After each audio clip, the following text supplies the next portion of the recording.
Hologram. Here are the materials you will need.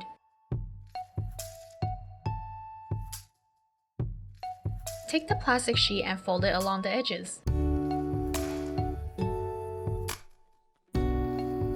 Apply tape onto the two ends to make it into a rectangular prism.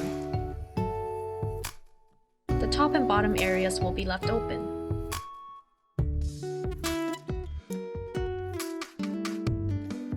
Now align the plastic sheet onto a phone in the center. Let the video play. Turn off the lights to see the full effects of the hologram being projected in the middle.